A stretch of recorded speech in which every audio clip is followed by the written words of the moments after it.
body. Don't take your eyes off me. Don't take your eyes off me. Yo, welcome to Chopping It Up with your boy ATB and Miss Leah. This is your host, ATB, aka America's Teddy Bear. And I'm your favorite co-host, Miss Leah. Hey, happy Friday, y'all. What's good, baby? Happy Friday, people. Hey, how y'all doing out there? How you doing, Miss Leah?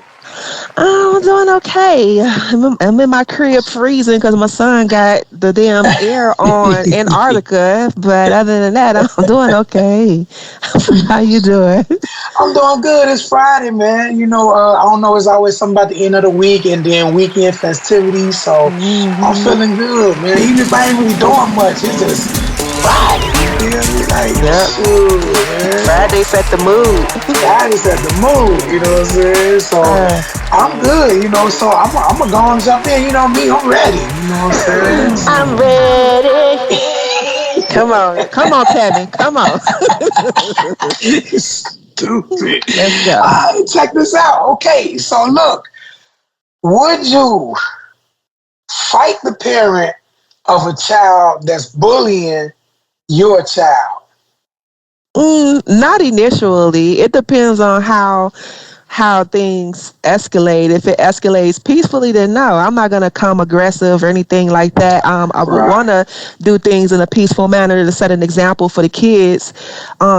But if the parent comes at me aggressive, then I'm gonna have to stand 10 toes and put up my dukes, and I'm just gonna have to, drill on them. Because if they come at me sideways, then because I already got a temper, and I ain't even at a place where I can control it yet. Especially if I feel threatened or somebody come at me aggressively, I ain't at a place where I can be humble and be like, "Oh no, let's just talk it out." Like, no, I ain't there yet. So they come at me aggressively, like they ready to, get down. I'm not even finna see what they trying to talk about. I'm just finna start throwing bows. Like, tell my baby, close your eyes. And maybe it's gonna be a one hitter quitter. I'm gonna go for the one hitter quitter because I don't want to do too much. I'm old. I'm tired. But get on over with. Get it over with, man. But hopefully, it don't escalate to that point. But if I have to, I will. If I feel threatened. What about you? Honestly, I hope, man. Like you said, man. See, I got a temper, man, and I know me. As long as we talking from a distance, like I always say, and I teach my kids, talking from a distance ain't nothing but woofing. You know what I mean? Now, once you start getting into my hidden area, that's when, I'm pretty sure I'm going to fire for you first. It's not a doubt in my mind that I'm going to fire for you first. You know what I'm saying? Because we can talk from a distance, man. Ain't no need, you ain't got to shout at me and be aggressive. We talking it out, you know what I'm saying? And I try my best to be humble. But I know that once you step in the hidden zone, oh yeah, it's over with. Like, you know what I'm saying? It's over with. I'm going for it. I'm going for the one hitter because, man, I ain't got time to be dancing with you all out here. You know what I'm saying? I'm trying to get over with. So I hope it wouldn't come to that. You know what I'm saying? If they bullying, I hope we can be, just grown about it and just, hey man, chill doing that. But I know me. Now, my kid, the one being bullied, I will kick you in your butt or something. But little kid, hey, go get your mom and dad, you know what I mean? Like, I'm hoping it's something that ain't too, like, just like physically putting your hands on my kids and throwing them in the locker or punching them and taking their lunch. Like, no. In that case, I'm going to kick you in your little booty and you go get your mama and daddy. Let's do it. You know what I'm saying? But if it's just verbally picking, then we can solve it verbally, and then the wrong way, hopefully.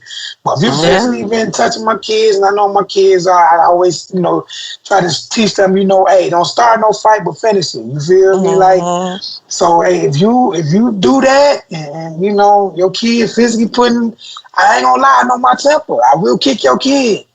And it is what it is from there. Y'all heard it here, baby. I will kick y'all kid. Boy or girl, I'll kick her right in the booty. Go get your mama or your daddy. I don't care. You know what I'm saying? Kick her right in the booty. You know what I'm saying?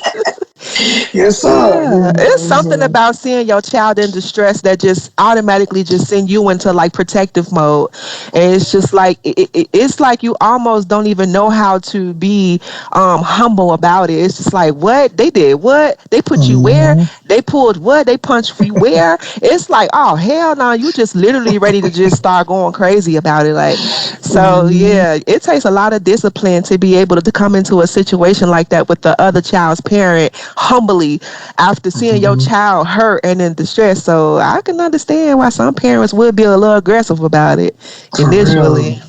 Just straight gorilla mode, you know what I'm saying? And then if your kid never seen you like that, it's like, oh my God, you know. Yeah. But you hope they never see that side of you, and you can Yeah. just, continue to be a good parent, and that's a tough situation. Got me thinking about it now, because my kid's gonna start school in a couple years. You feel me? Yeah.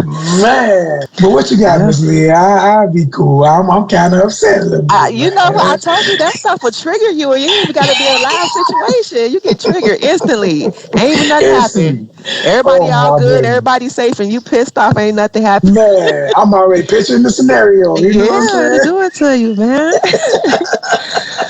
But Oh man. I'm gonna go ahead and change the subject, and we can take all this anger out Man, on please. on a cheating partner. Let's see what we got here with the cheating partner. Now check it out. Check it out. Okay. Now I want to know: is it okay for the cheater to cuss out or put hands on the side piece if that side piece reaches out to their significant other? Do they got the right to cuss that side piece out and maybe piece her up too, or piece him up too if they reach out to Ooh. they partner? So you saying basically the side piece reached out to, like, say for instance, my girl. That what you saying? Yep. Oh man, yeah, you know that. You gonna I don't piece even know her if up or what? boy, listen, I can't even say what I want to say. You know what I'm saying? But she definitely getting the two piece, so I'm gonna shake her. I'm gonna shake her real good. You feel me? Like, man, two ever. You know, two ever. You know what I'm saying? But yeah, no, you got no right, no intention to ever do that side piece. You know what I'm Mm-hmm. saying? And I mean, just being real. And if your side piece ever do that and you stay with her, you even more dumber. Because ain't no Mm-hmm. way the side piece should be jeopardizing your crib. Especially if she know the whole full situation when she got in it. And whether you caught feelings or whatever, you knew the whole situation. So Mm-hmm. I don't want to hear none of that about, I just got emotional. Mookie? Mookie? Yeah, man, as you knew, man. You knew I got a family and a wife, man. Yeah. But I'm just saying, nah, side piece. Y'all gotta stay in y'all role. If y'all can't handle y'all role, then y'all should have never got into it. Mm. That's what I always say for people that cheat and be a side piece. If you can't handle your emotions, I don't care if it's good, really good, made you fall in love, all that. If you can't handle yourself, you put yourself in that situation. You know what I'm saying? Get out of it, man, ASAP, because it ain't for you. Right. So, but the person that is cheating with the side piece didn't put them and their significant other into that situation. Yes and no. And I would say yes and no for the fact is if the cheater was honest up front with the side piece, yeah, the cheater shouldn't have cheated, of course. But if the cheater told everything and laid it all out, I'm married, I got kids, I got this, I work, I do Mm-hmm. this, like, then yeah, it's his fault too on the flip side. But on the flip side, he was honest, and it was up to her to take the bait, which she did, or he did, even if it's a side piece guy. Mm-hmm. I'm just saying they took the Yeah. bait. Like, they didn't have to, abide by the rules and his being up front and all that. They could have said, no, ain't interested, you cheater and all that, and run away. But if you stay and say, okay, and you sign a contract, you feel? Yeah, but the cheater is wrong too. I mean, I'm not saying it like the cheater shouldn't be wrong. The cheater is wrong too because he shouldn't have cheated in the first place. But if that cheater's honest and get a side piece, and that side piece should know better. That's just my opinion. Hey man, like I said, it plays a part on both ends because the cheater should have never cheated, and the side piece should have never got emotional to do all that. Yeah. Yeah. I definitely think that it's a gamble either way, because it's like, if you want to cheat, okay, and you're like, oh well, this is the agreement. Yeah, you can have an agreement with somebody, but that don't mean that eventually Yeah. at some point somebody not gonna get feelings always get involved, always, 90% Mm-hmm. of the time, in my opinion, somebody, even if it's the cheater, somebody feelings is gonna get involved, and somebody gonna want to be seen, somebody gonna want to be known and heard, and somebody gonna get to the point where they like, nah, he or she gotta know about me. I'm not being on the side no more. I'm sick of, like, somebody gonna get tagged. Now, Mm-hmm. is it okay for them to approach the significant other of the person they're cheating with? Absolutely not. Mm-mm. Because for what? Like, that's not who you sleeping with. That's not who you made the agreement with. That's not your problem. Your problem is with the person that you sleeping with. So no, to me, well, it's not okay for the cheater to cuss out the Mm-hmm. side piece, or to put Mm-hmm. his or her hands on the side piece, because you knew what you was getting yourself into, whether you made an agreement or not. You should have went into that situation knowing, yeah, this is the agreement, but it could be a chance. Like, what if we make this agreement and somewhere Mm-hmm. down the line he or she just, change their mind? Now they, you gotta think about that stuff. People don't think that far out. Mm-hmm. So Mm-hmm. it's, man, you really gambling when you get into that whole side piece thing. So Yeah, I know I how it know. is. You know, me too. You know what I mean? Like when you make an agreement, yeah, this is gonna be a little, hit a quitter, have a little fun, no emotions. All right, cool, cool. Y'all shake on it, kiss on it, whatever. And then next thing you know, a month later, you know what I'm saying? Why you doing me like this? Why you ain't coming through no more? I was just Mhm. there yesterday. Just emotionally gone, So Mhm. yeah, y'all gotta watch that. For all y'all that's out there, y'all know that emotions gonna get involved if y'all are creeping to cheat with somebody. I don't care what y'all say. I don't care if they want to name it a sneaky link, whatever. Y'all got emotions at some point for that sneaky link or whatever they may be to y'all. If y'all constantly bumping and grinding and seeing each other and months going by, y'all got emotions, whether y'all say it or Mhm. not. Y'all capping, you know what I'm saying? Yeah, I done been in those situations with just somebody just on a friends with benefits level. Like, we'll Mm-hmm. go into it like, yeah, we ain't really trying to do no relationship right now, so we just gonna do us. And yeah, that's the agreement, and we just friends with benefits. And here I am, well, 5 months, 6 months down the line, now I'm in love and I want to be in a relationship, and nah, I don't want to be your friend no more. Like, it could be like, that shit dangerous. Whether it's a friends with Mm-hmm. benefits, you cheating or side piece, whatever. Like, somebody is gonna fall in love. Somebody gonna feel some type of way if y'all doing this for months and months and months on end. How do you do that with no feelings attached? You really got to be an emotionless person to continue to do Mm-hmm. something like that with somebody and don't feel nothing. I That's a don't fact. know. That's a fact. And I even been that other guy a lot of times, like we talked about before, play brother, whatever you want to call me. That's what I was. And I would tell him quick, nah, don't leave him. You know what I'm saying? Don't leave him for me, cause I ain't interested like that. We just having fun. So, but somebody most is gonna get tired, whether it's both or one. Hmm. Yeah, it can be fatal a lot of times because Yes. some people will kill you, or I can't have you, nobody can, and so Hmm. man, I tell you, it can get fatal, y'all. So Y'all be cool out there, man. be cool. Be safe, stay dangerous. Ain't that what they say? Be safe, stay dangerous. Yeah. I want to ask you, what is your take on long distance relationships? Man, listen. um Whew, child, I done been there, done that a few times. Mm-hmm. And wow, it's cool because I feel like mentally y'all build a really deep and important connection with each other. When it gets down to the part where it's time to see each other, that's when things can get a little tricky and a little complicated, especially with everybody having a work schedule and other things outside of work, and trying to make time to see each other from a distance. And then money, that stuff is not cheap, trying to go and see each other. It's just a lot, and it can make the relationship at a distance complicated. So I've been there, I've done that several times, and I've learned the complications of a long distance relationship. I've learned the good benefits from it as well. Mm-hmm. And I just don't, at this point in my life, I'd rather have something that's close, that's right here, or nothing more than 100 to 200 miles away. Because Mm-hmm. anything outside of that, I can't afford it. I don't want to do it. I'm mentally drained out from it. So that's Yeah. how I'm coming with that. Yeah, and I've been there before. I've been there before, and it's cool, it's fun, it's exciting. And when I did it, see, the only thing about when I did long distance relationships, it wasn't all this FaceTime and stuff. We talking about like the '90s and the late '90s. It was nothing. It was writing letters. You feel me? Like writing letters, and that's pretty much it. It wasn't no cameras to do a camera call and all that. So when I was doing it then, it was fun. It was exciting because you have a long day at work. You get to come home, chop it up with the long distance partner, and y'all lay on the phone and until you go to sleep. All that's cool, But on the flip side, and I'm talking about in the '90s when I did it, it was like I still had to like be able to see you. You know what I'm saying? If you, like you said, more than a few hundred miles away, it's like that's tough. Like, man, and you seeing each other like once every 4 months.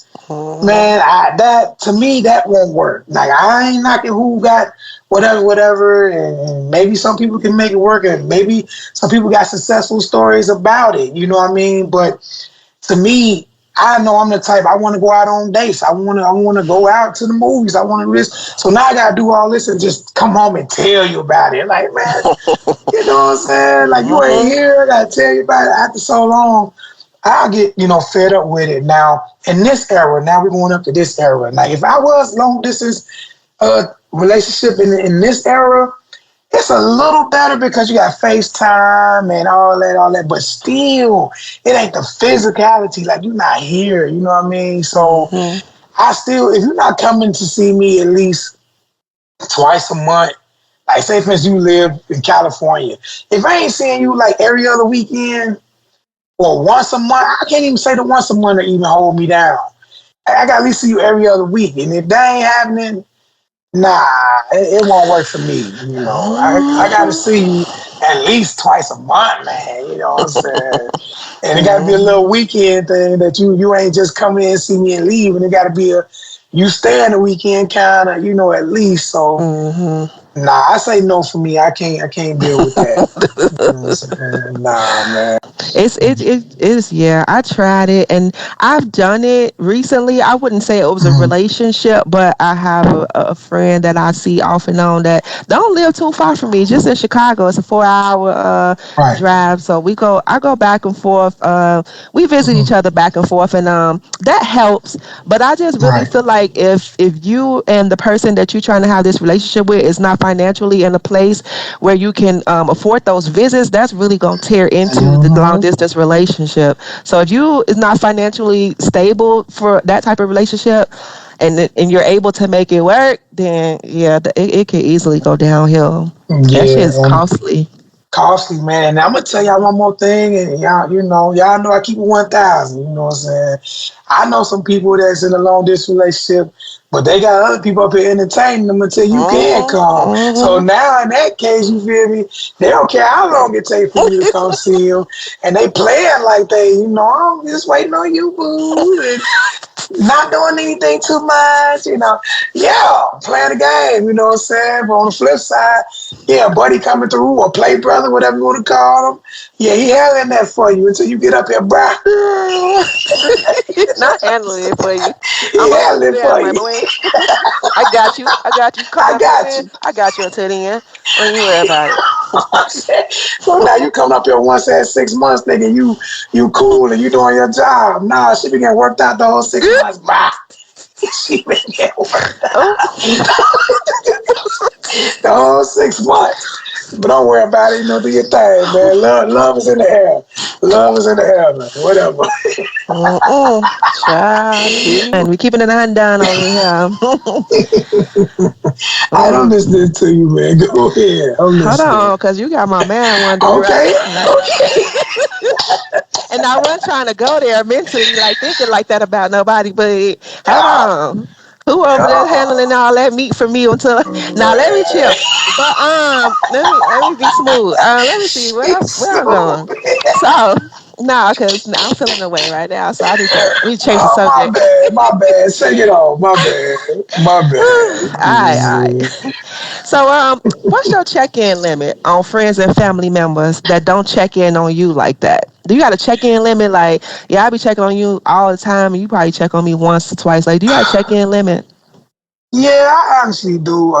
You may not say it or even notice it, but I just feel like you. Do you mean that in any way, like whether it's phone or social media Yeah, any type or? of way. Yeah, just so many ways you could check in on the person. Just some type of interaction, just to say, hey, I'm thinking about you, or just checking in, or make sure you're straight, or just any type of interaction, anywhere. Yeah, yeah, I would say I got some friends like that, and some of the best friends you have, y'all barely talk, y'all barely speak or whatever. But on the flip side, even though a lot of people say, we ain't even gotta talk, but we best friends, like it to a certain extent, I feel like if y'all are best friends, y'all will check on each other at some point, at some, Hmm. way. So my limit, I would say, I try to do the three strike rule thing, and yeah, if I just see you alive and well, you moving around and you come in here and I see you there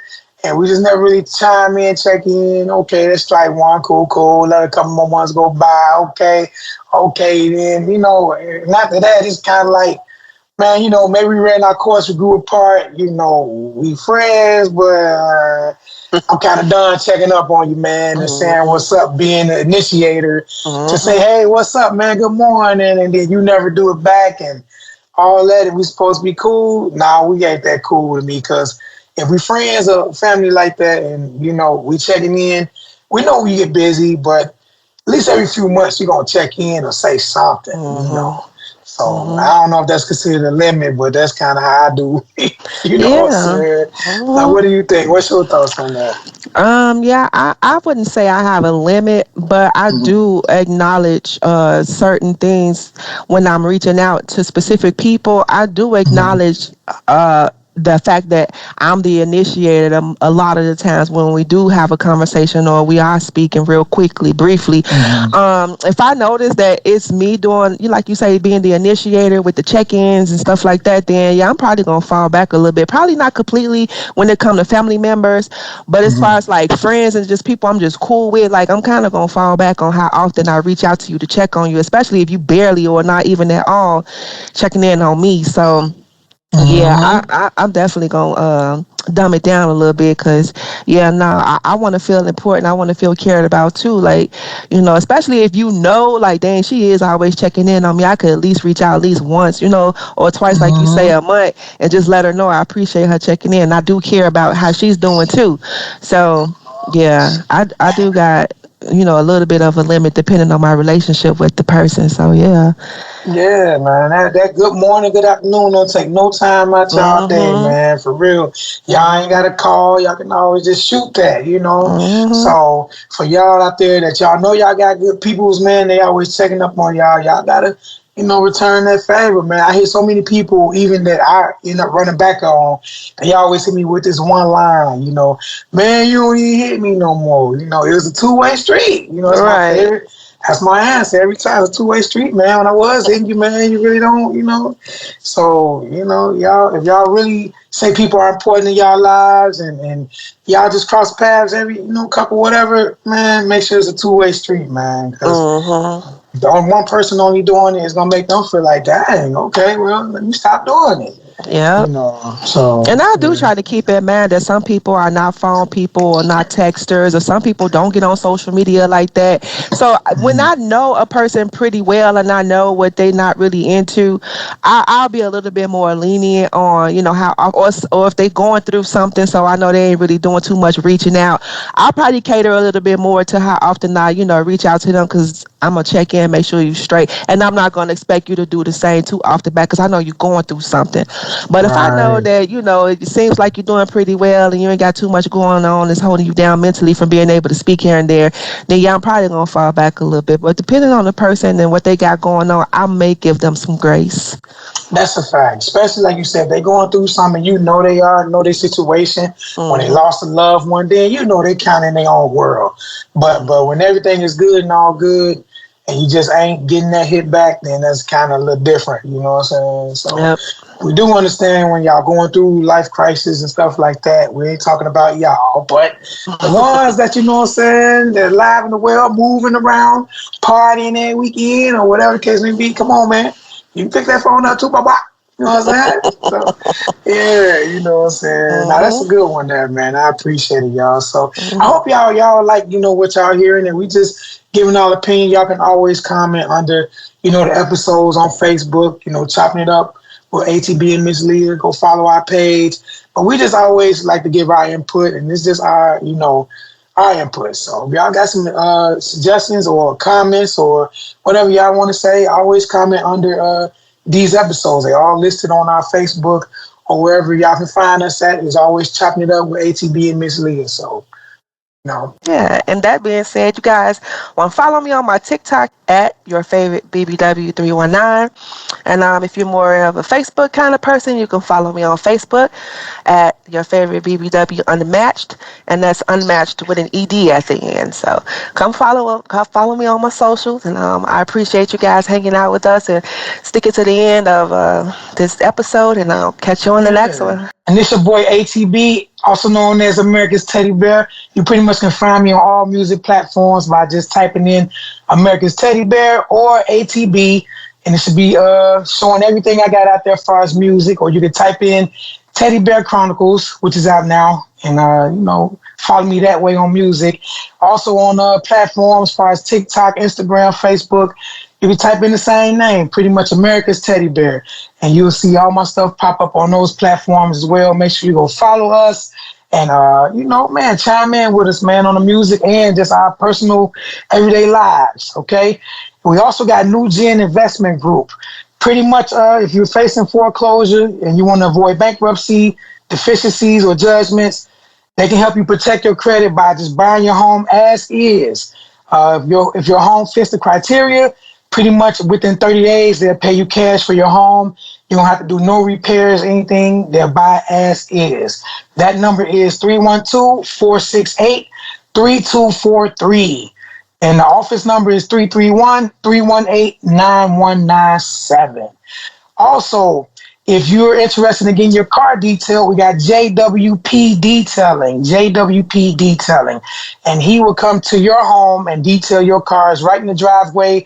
If you're locally in Naperville, Plainfield, Aurora, Bolingbrook, or Joliet, pretty much. If you're outside of that, I'm pretty sure y'all can work some out on the fuel. But right now, I know it's those locations for the back to school special, $129. Also, if you want to follow the page on Facebook, it's JWP Detailing. And the man name is Cameron, 773-816-1470. That's 773-816-1470. And until next time, tell your mama, your aunties, your sisters, Uncle ATB says hi. And we got this thing. Peace. Out.